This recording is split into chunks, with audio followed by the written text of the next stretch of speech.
Alright, isang mapagpalang araw po sa ating lahat, mga kalingap, yan, mga kapatid, isang mapagpalang araw po. So sa araw na ito, gagawa tayo ng reaction. No? Patungkol ito doon sa vlog, no? Vlog ni Richelle sa unang araw niya sa pag-OJT. No? Alam naman nating lahat na yung ganitong taon o yung ganitong year na requirements po sa school ang mag-OJT. Yan. So ito po panoorin natin mga kalingap, no, mga carousel. At syempre sa mga hindi pa po nakasubscribe, yan, paki-subscribe po ang channel ni Richelle Morales Vlog. At syempre yung kay Ruel na din, kay Kuya Bal, kay Ate Edna, yan. Paki-subscribe po at pa-share po yung ating mga vlogs. So ito po, panoorin natin kung ano ba yung experience, ano yung kanyang naramdaman. Kasi mayroon siyang kakaibang naramdaman, no? Bilang isang mag-OJT at unang araw pa man din. Ang mahirap dito mga kapatid, yung bang mag-OJT ka na ikaw lang mag-isa ang darating. Siyempre maano ka no? Ando yung kaba, ninervyusin ka. Mabuti na lang din at may kasama siya no? Bago sila pumunta doon sa isang malaking restaurant. Marami na po sila magkasama. Pero ganun pa din, no? Nakakaramdam pa din sila ng kaba. Normal man po yun, na kakabahan ka talaga. Lalo naman si Rachel, hindi pa naman siya nakapagsubok magtrabaho. Nag-aaral pa lang sila. So ito po, panoorin natin at panoorin din natin mamaya yung mga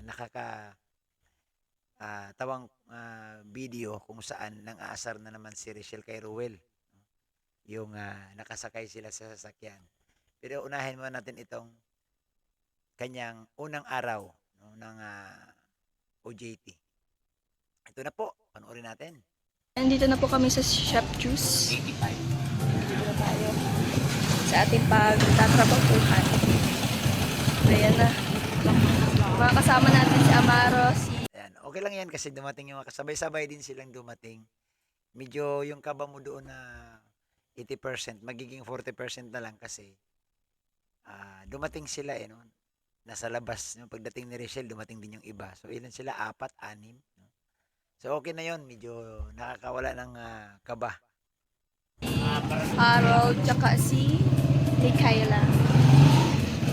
And syempre si Ian, may kasama pa kami isa kaso wala pa siya. Ayun, dito na po tayo sa Shop Juice. Hindi ko lang alam kung saan banda itong restaurant na ito kasi maganda siya eh. Hindi ko alam kung sa Bagasbas ito or sa sentro. At sa Bagasbas siguro. Hindi ko lang matandaan. Bagasbas, Labo. Oo, kasi may mga restaurant din dyan eh. Pero ito mukhang malaki, no? Baka nga sa Bagasbas ito. Pero hindi pa ako nakapunta dito kasi natandang-tanda ko yung mga kainan sa Bagasbas eh. Yung mga pinupuntahan ng Team Kalingap, ng mga vloggers. Pero hindi ito. Uy, nakakabahan ako. Ayun, nandito na po. Normal yan, no? Yung kinakabahan. Ayan. So mga viewers, comment po kayo dyan, no? Sa ating comment section kung ano po ang inyong napansin no? Sa picture na yan. Diyan po sa picture niya, nagpapakitaan sila ng noo nung kanyang kasama. Kasi po kailangan po talaga pag nag-OJT ka, maayos yung buhok. Hindi na pwedeng nakabuyang-yang lang. Dapat yan nakapinid. No? So, nagbibiruan sila na kita yung kanilang mga noo. Ito kami sa loob ng Shop Juice. Okay lang yan. Ako din, oh. Isa tayo sa loob. Si Rachel parang no, pwede siya maging may-ari ng pwede siya magtayo ng restaurant na siya ang maging may-ari. Ayan. Oh. So anyan yung mga kasama niya. Dalawang may lalaki, may babae. So grupo sila no, sa isang restaurant. Malaki ito, oh. At napakabait din naman nung may-ari, no, yung empleyado kasi tinulungan din naman sila.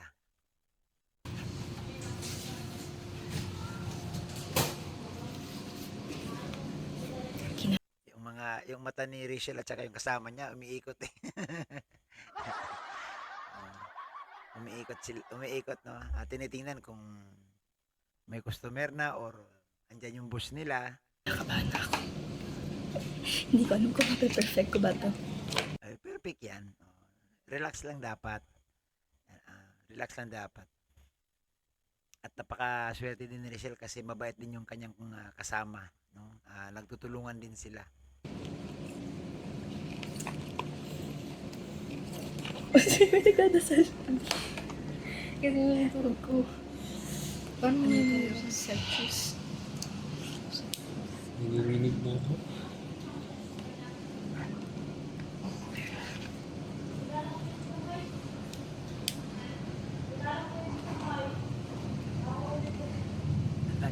Nagigiramdam sila eh. Ang ganda pala dito. Hingan Ano malalim. pa yung gagawin namin?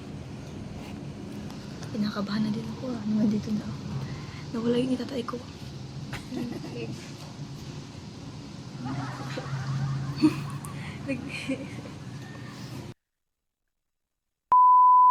Ayan, kakatapos lang po ng aming pagtrabaho sa shop.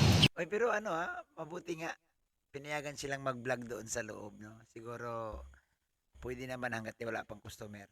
Pero nagpasabi nga si Rachel na pag nandoon na yung kanilang boss, bawal na. Kaya sa labas na lang sila nag-vlog. Juice. Break time po. 1 hour. Sa labas muna kami. Sila Amaro, andun pa sila sa loob. Nag-aasikaso sila. Katapos lang namin kumain.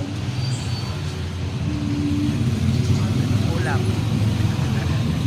Anong ulam mo rin sa kanila? So, yung kaka-out lang po namin 8 a.m. Ay, 8 p.m. Rather. Kaka-out lang po namin and kakatapos lang po namin kumain. Eh, mga kasama ko na sa kitchen pa. And ayun, chat ko lang sa langga na out na kami. And then, di ko na ng video kasi kanina bawal ang cellphone. And ayan, update natin. Kakatapos lang ating catering kanina sa taas. Siyempre, Napasabak. mapagod siya. Napasaba ka sa catering pala. Oo. Ay, nakakapagod yan kasi ang daming tao yung ang daming tao nandyan tapos ikaw magsiserve, ikaw magsisandok ng ulam, ikaw magbibigay ng baso. Ganon po talaga pag sa catering. Dapat lahat na nakapila kasi pag pabagal-bagal ka dyan, yung iba magreklamo na. So, dapat mabilis. Sakit siya sa sa buon. Ito sa sa paa. Sa bakong-bako, Pero bukong-bukong. hairy naman siya. Ayan, kakatapos lang po ng aming trabaho ngayon, ang aming OJT. Ang pagod guys! Ano? Hey guys! Ano mga hinayin nyo dyan? Napagal po. Pagod! Tapos na ano pa? Pero nabusog naman. Busog. May libre kain para sila.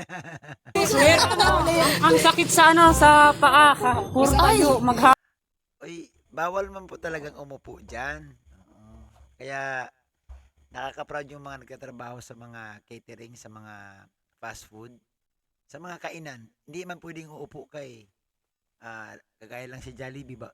Pwede bang umupo ka doon, lakad ka ng lakad, hatid ka ng pagkain. Ganon din naman sa catering. Kaya hindi ganon kadaling kumita ng pera. Mahirap din. Hapon nakatayo. Super sakit talaga, sin. Experience ninyo yung papaano magtrabaho na. Grabe. Oo nga, nakadali mo. Saan na tayo? Uy, Mi, dito na ako. Ingat kayo sa pag-uwi. Mag-ano na kayo? Magsabay na kayo. Yan. So doon po nagtatapos na yung kanilang OJT. Unang araw po 'yan. At ngayon, no, silipin natin tong sa pagsakay dito ni Richelle ng pick up, no. Ano siya eh. Ayan o. Inaasar sa dito ni Rowel.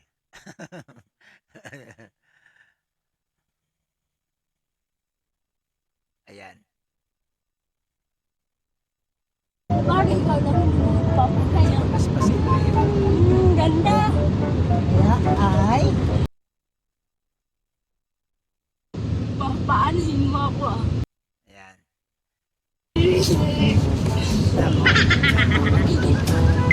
Sana ako lang gigigil. Nakakagigil ka lang ga.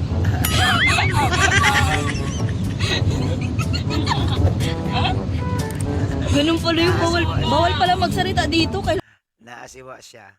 Nung makita niya yung katabi niya na nakayapos yung isa. So, tinan mo yung reaction ni Rachel dito mga kakali. Kailangan tahimik lang, no?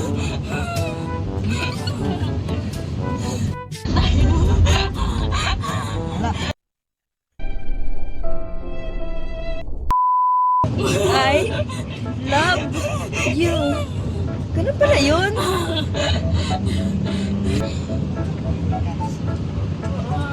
Yung Tapos, ang akala ni Ruel siguro hindi i-race back, no? Si Rachel. Ito, yung pauwi sila, nagpalit sila ng upuan. O, ito po, panoorin natin. Kasi, pakita mo dito yung reaction ni Ruel, oh. Ano mo si Lolo? Seryoso siya, oh.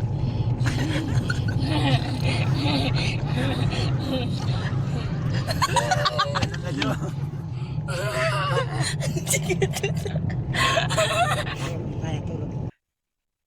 Alam ko na ang ano alam ko na ang reaction ni Ruel. Gusto niya, hindi niya lang kayang pagsabihan yung katabi niya.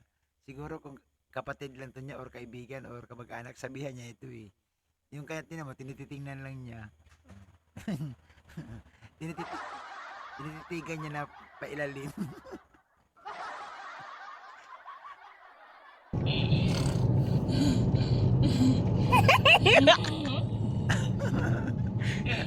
Sabi siguro ni Raul, kahilas nito ah. Lalo, may katawagan. May katawagan silang gapo. So,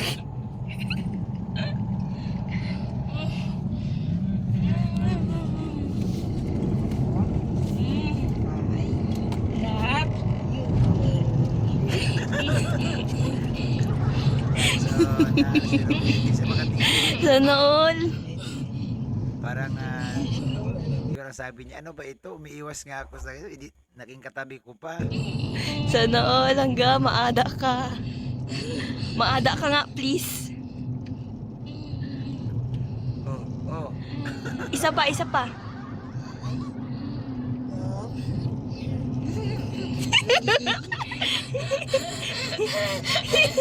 Nakakilig! Kinikilig si Rowel.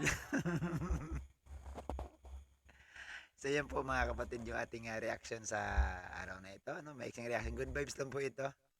Oh, ang title natin dito, Rowel kinilig sa katabi. Ayan. So salamat po sa ating lahat. Salamat po sa mga viewers ng Rochelle. Salamat sa Team Kalingap. At pa-share po muli yung ating mga reaction video. God bless po at mag-ingat ang lahat.